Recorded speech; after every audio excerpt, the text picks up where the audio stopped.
2008 წლის აგვისტოს ომიდან 16 წელი გავიდა. ამ თარიღთან დაკავშირებით საქართველოს პრემიერ-მინისტრმა ირაკლი კობახიძემ პარლამენტის თავმჯდომარემ შალვა პაპუაშვილმა, აფხაზეთის ავტონომიური რესპუბლიკის მთავრობის თავმჯდომარემ რუსლან აბაშიძემ და მთავრობის წევრებმა, აღმასრულებელი და საკანონმდებლო ხელისუფლების წარმომადგენლებმა მუხათგვერდის ძმათა სასაფლაოზე მემორიალი გვირგვინებით შეამკეს და დაღუპულ გმირთა ხსოვნას პატივი მიაგეს. 2008 წელს აგვისტოში ოკუპანტებმა 50-ზე მეტი სოფელი გაანადგურეს. საბრძოლო მოქმედებები 5 დღეს გაგრძელდა. აქტიური საბრძოლო მოქმედებების შეწყვეტა კი მხოლოდ საერთაშორისო თანამეგობრობის გააქტიურების შედეგად მოხერხდა. ომიდან 16 წლის შემდეგ რუსეთი ისევ არასრულებს 12 აგვისტოს შეთანხმებას, აგრძელებს საქართველოს ტერიტორიების მიტაცებას და ყოველდღიურად უხეშად არღვევს ადამიანის უფლებებს.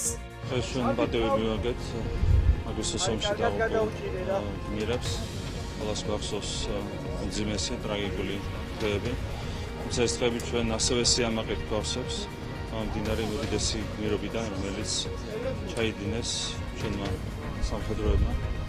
და კიდევ ერთხელ პატივი უნდა მივაგოთ. მათ ჰქონდათ ოცნება, ეს იყო საქართველოს ტერიტორიული მთლიანობა. მე დარწმუნებული ვარ, რომ მათი გმირობა უყოლოდ არ ჩაივლის საქართველოს ტერიტორია, აუცილებლად აღდგება მშვიდობიანი გზით და ასრულდება ეს ოცნება, რაც ჰქონდა ჩვენს გმირებს. ყოველთვის უნდა გავიხსენოთ და პატივი მივაგოთ ყველა იმ გმირს, ყველა იმ სამოქალაქო და სამხედრო პირს, რომელიც თავი შესწირა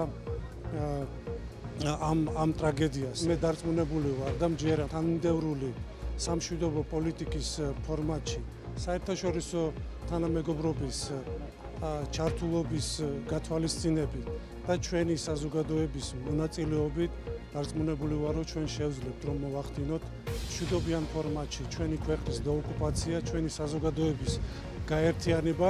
ომში წასვლამდე მაგან დაამთავრა აკადემია. შენზე წინ მეწავალ აფხაზეთშიო და იმითომ შევიდა აკადემიაში. მე მეთქე ბრიგადაში მუშაობდა, 100 მეთაური იყო ბრავოს. 8 რიცხვში დაბომბვაში მოხდა და ცხინვალის ბიზადგმიდან მოკლეს. მე ამაყი ვარ, რომ ასეთი შვილი გავზარდე.